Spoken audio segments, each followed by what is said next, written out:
Hello दोस्तों, स्वागत है एक बार फिर से आपके अपने यूट्यूब चैनल किरण लर्नर्स अकेडमी में। हम कर रहे थे बीपीएससी ट्री 4.0 बिहार शिक्षक कक्षा 1 to 5। बिहार शिक्षक इस एग्जाम के लिए दोस्तों, कक्षा 1 to 5 एग्जाम के लिए बिहार शिक्षक के लिए सामान्य अध्ययन के मोस्ट इम्पोर्टेंट प्रैक्टिस सेट, ये हमारी बुक आती है किरण पब्लिकेशन की। इसी बुक का हम कर रहे हैं वीडियो सोल्यूशन। टोटल 20 सेट है। इनमें से हमने 5 सेट कंप्लीट किए थे। अभी ये है सेट नंबर 6 का part number 3, question number 91 to 120 तक। टोटल आपका जो एग्जाम पैटर्न होता है 120 150 क्वेश्चन होते हैं। 30 क्वेश्चन रहते हैं इसमें लैंग्वेज के, जिसमें हिंदी ग्रामर और इंग्लिश ग्रामर दोनों क्वेश्चन होता है दोस्तों। उसके साथ ही साथ सामान्य अध्ययन के रहते हैं। इसमें सामान्य अध्ययन में बहुत सारे आते हैं, जैसे कि मैथ्स भी आ सकता है, कुछ क्वेश्चन थोड़ी बहुत लिटिल बिट वेटेज रहती है मैथ्स की, रीजनिंग की। उसके अलावा जनरल साइंस और मोस्ट ज्यादा क्वेश्चन होते हैं जीएस के, जनरल अवेयरनेस के। तो चलिए अब इस वीडियो में कवर करते हैं सेट नंबर 6 का part number 4, question number 91 to 120। Question number 91, निम्नलिखित में से किनके काटने से रेबीज नामक बीमारी होती है? तो दोस्तों ध्यान रखना है, रेबीज नामक बीमारी होती है कुत्ता और बंदर के काटने से। और ये भी पूछ सकता है रेबीज का जो टीका है इसकी खोज किसने की थी? ये ध्यान रखना है, ये की थी लुईस पास्चर ने। ठीक है, और ये क्या है? एक विषाणु द्वारा होने वाला रोग है। राइट आंसर होगा यहाँ पे ऑप्शन फर्स्ट, कुत्ता और बंदर। क्वेश्चन नंबर 92, ये आपको बताना है अकॉर्डिंग टू ऑप्शन कौन सा कथन सही है, कौन सा ट्रू है। पहला गलत है, दूसरा सही है, दूसरा गलत है, पहला सही है। पहला कहता है सभी जीवों को भोजन से प्राप्त ऊर्जा प्राप्त करने के लिए श्वसन की आवश्यकता होती है दोस्तों। ठीक है, तो ये अपने आप में स्टेटमेंट करेक्ट है। श्वसन केवल ऑक्सीजन की उपस्थिति में हो सकता है, ये गलत है दोस्तों। श्वसन विदाउट ऑक्सीजन भी होता है, एक एरोबिक होता है, एक एनारोबिक। ठीक है, एनारोबिक मतलब कि श्वसन without oxygen, respiration without oxygen. Right answer होगा यहाँ पे ऑप्शन थर्ड। क्वेश्चन नंबर 93, इनमें से कौन सी बीमारी प्रोटोजोआ के कारण होती है दोस्तों? तो ध्यान रखेंगे यहाँ पे जो राइट आंसर होगा ऑप्शन फर्स्ट, मलेरिया, दस्त, जॉन्डिस, दस्त। ठीक है, मलेरिया द्वारा दस्त बीमारी प्रोटोजोआ के कारण होती है। मलेरिया प्लाज्मोडियम नामक प्रोटोजोआ के कारण होता है। ठीक है, और दस्त या अतिसार जिसे बोलते हैं डायरिया, दूषित भोजन करने व दूषित पानी पीने के कारण होता है। तो यहाँ पे राइट आंसर होगा ऑप्शन फर्स्ट। क्वेश्चन नंबर 94, निम्नलिखित में से पक्षियों में अनुकूलन के संबंध में कौन सा कथन सत्य है, ये आपको बताना है। ये आपको बताना है, तो ध्यान रखिए दोस्तों, पक्षियों की हड्डियां हल्की तथा खोखली होती है, इसलिए उनमें ठीक है जो उड़ने की कैपेबिलिटी क्या होती है, ज्यादा होती है, आसानी से उड़ सकते हैं। राइट आंसर ऑप्शन सेकंड, इनकी हड्डियां हल्की होती है तथा खोखली होती है। क्वेश्चन नंबर 95, केंद्रीय बजट 2024-25 के बारे में निम्नलिखित में से कथन का पर विचार कीजिए। पिछले 10 वर्षों में 25 करोड़ लोगों को बहुआयामी गरीबी से बाहर निकाला गया। दूसरा, पहला तो ठीक है। दूसरा, पीएम जनधन खातों का उपयोग करके 14 लाख करोड़ रुपए में प्रत्यक्ष हस्तांतरण, सरकार को 2.7 लाख करोड़ रुपए की बचत हुई है। तो दोस्तों ध्यान रखेंगे, पीएम जनधन खातों का उपयोग करके करने से 34 लाख करोड़ रुपए से प्रत्यक्ष हस्तांतरण से सरकार को 2.7 लाख करोड़ की बचत हुई है, ये गलत है। यहाँ आएगा 34 लाख। पीएम स्वनिधि योजना से ने 78 लाख स्ट्रीट वेंडरों को ऋण सहायता प्रदान की है, जिनमें से 2.3 लाख को तीसरी बार ऋण मिला है। तो ये स्टेटमेंट अपने आप में ठीक है। तो राइट आंसर होगा उपयुक्त में एक से अधिक। क्वेश्चन नंबर 96, 1930 में बिहार में किसान आंदोलन का नेतृत्व किसने किया? तो दोस्तों ध्यान रखेंगे, ये किया था स्वामी सहजानंद ने। राइट आंसर होगा यहाँ पे ऑप्शन सेकेंड। क्वेश्चन नंबर 97, भूकंप की तीव्रता मापने के लिए किस यंत्र का उपयोग किया जाता है? तो यहाँ पे अकॉर्डिंग टू ऑप्शन, ठीक है, यहाँ राइट आंसर होगा दोस्तों option third, Richter scale. Question number 98, वसा का पूर्ण रूपेण पाचन किस अंग में होता है? वह है। ठीक है, तो यहाँ पे दोस्तों ध्यान रखेंगे, इसका जो राइट आंसर होगा ये है, हिंदी में बोलते हैं अक्षुद्रांत्र। ठीक है, ध्यान रखेंगे वसा जब तक नहीं पचेगी जब तक स्मॉल इंटेस्टाइन में नहीं पहुंचेगी। Right answer of option third, इसे बोलते हैं अक्षुद्रा। क्वेश्चन नंबर 99, परंपरागत कृषि में किस फसल को ज्यादा पानी की जरूरत पड़ती है? दोस्तों सबसे ज्यादा पानी की जरूरत पड़ती है धान को।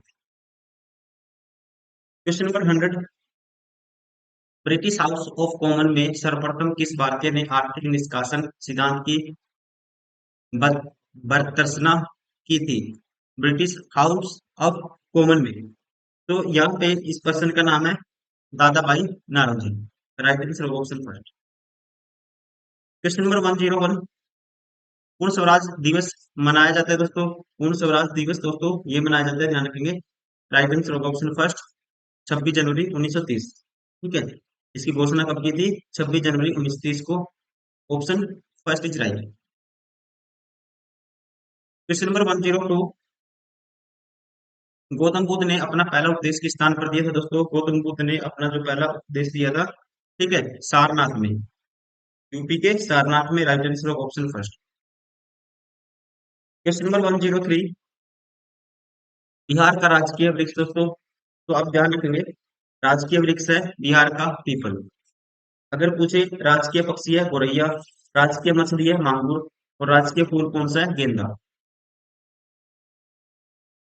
क्वेश्चन नंबर 104, लेप्चा नेपाली और भूटिया सामान्यतः किस राज्य में निवास करते हैं दोस्तों? ठीक है, तो यहाँ पे राइट आंसर होगा, ये निवास करते हैं सिक्किम राज्य में।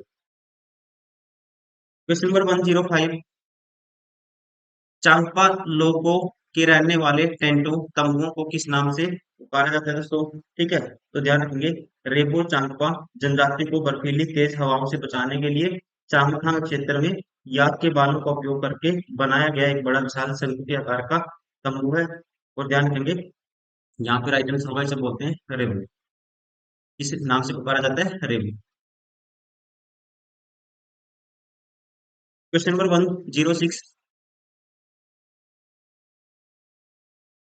भारत के राज्यों का निम्नलिखित में से कौन सा जोड़ा सबसे पूर्वी और सबसे पश्चिमी राज्य को भूमिगत करता है दोस्तों? ठीक है, सबसे पूर्वी और सबसे पश्चिमी, सबसे पूर्वी होगा अरुणाचल प्रदेश और सबसे पश्चिमी होगा गुजरात। राइट आंसर होगा ऑप्शन थर्ड।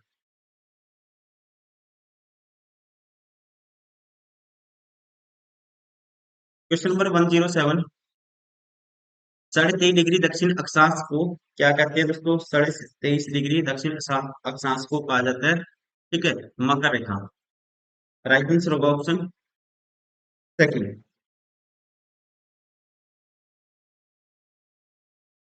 और ये भी ध्यान रखना है, 23.5 डिग्री उत्तरी अक्षांश को दोस्तों, ये तो पता ही होगा, आसान क्वेश्चन है, कर्क रेखा। और 0 डिग्री को बोलते हैं हम विषुवत रेखा या भूमध्य रेखा। क्वेश्चन नंबर 108, निम्नलिखित में से कौन सी नदी दक्षिण से उत्तर की ओर बहती है दोस्तों? इनमें से कौन सी नदी दक्षिण से उत्तर की ओर बहती है? तो इस नदी का नाम है बेतवा नदी। ठीक है, ये कहाँ बहती है? दक्षिण से उत्तर की ओर बहती है। बेतवा नदी दोस्तों यमुना नदी की एक दक्षिणी सहायक नदी है, जो मध्य प्रदेश और उत्तर प्रदेश राज्यों के बीच दक्षिण से उत्तर की ओर बहने वाली नदी है। राइट आंसर होगा ऑप्शन सेकंड। क्वेश्चन नंबर 109, बुर्जिल दर्रा अवस्थित है दोस्तों, बुर्जिल दर्रा है जम्मू और Kashmir. Question number 110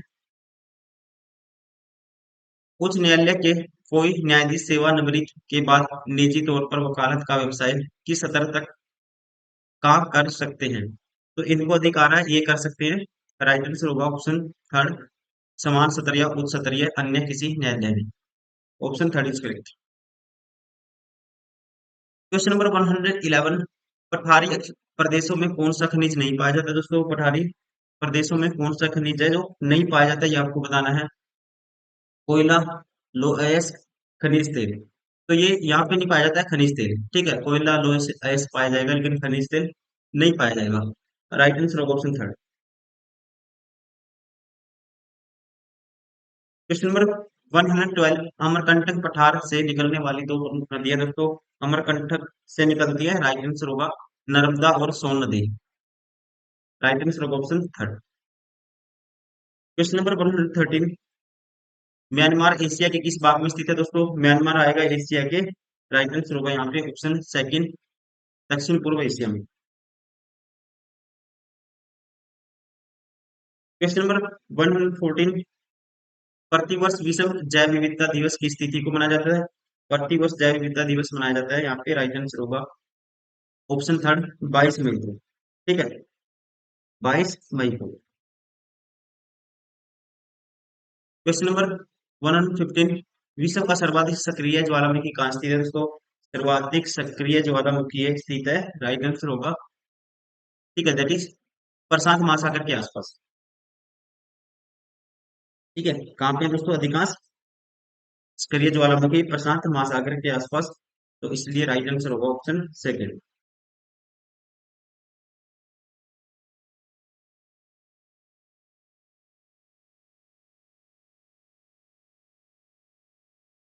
question number 116, निम्नलिखित में से किस श्रेणी को सह्याद्री के नाम से जाना जाता है? सह्याद्री बोला जाता है, यहाँ पे राइट आंसर होगा पश्चिमी घाट। ठीक है, पश्चिमी घाट श्रेणी को बोला जाता है, सह्याद्री के नाम से जाना जाता है इस श्रेणी को, option second is correct. Question number 117, उस उपकरण का नाम बताइए जिसके द्वारा मनुष्य की सत्यता की जांच की जाती है। तो इस इंस्ट्रूमेंट का नाम है that is polygraph, option third is correct. Question number 118, निम्नलिखित में से कौन सा रोग सिस्टम भारत के 90% से अधिक कोयले की आपूर्ति करता है दोस्तों? ठीक है, तो ध्यान रखेंगे आप, गोंडवाना रोग सिस्टम भारत में कोयले का सबसे बड़ा स्रोत है, जिसमें हमारे कोयले का 98% तक का भंडार है, option third is correct, Gondwana प्रणाली। क्वेश्चन नंबर 119, निम्नलिखित में से कौन सा पक्षी कैक्टस के कांटों के बीच घोंसले का निर्माण करता है? ठीक है, तो इस पक्षी का नाम है, ये रिपीट हुआ है, शायद सेट नंबर 3-4 में भी आया था क्वेश्चन। पक्षी का नाम है दोस्तों कपोतक, जिसे बोलते हैं इंग्लिश में डव, राइट आंसर होगा ऑप्शन थर्ड। क्वेश्चन नंबर 120, अंतर्राष्ट्रीय दिव्यांगजन दिवस पर राष्ट्रपति द्रौपदी मुर्मू ने बिहार की किस महिला को श्रेष्ठ दिव्यांगजन राष्ट्रीय पुरस्कार 2023 से सम्मानित किया था? तो इस महिला का नाम है ज्योति सिन्हा, राइट आंसर होगा ऑप्शन थर्ड। ठीक है, 70% दोस्तों मस्कुलर डिस्ट्राफी से ग्रस्त बिहार के मुजफ्फरपुर की ज्योति सिन्हा को मधुबनी पेंटिंग के क्षेत्र में क्या मिला था? कला और संस्कृति के क्षेत्र में श्रेष्ठ दिव्यांगजन श्रेणी में व्यक्तिगत उत्कृष्टता के लिए पुरस्कार 2023।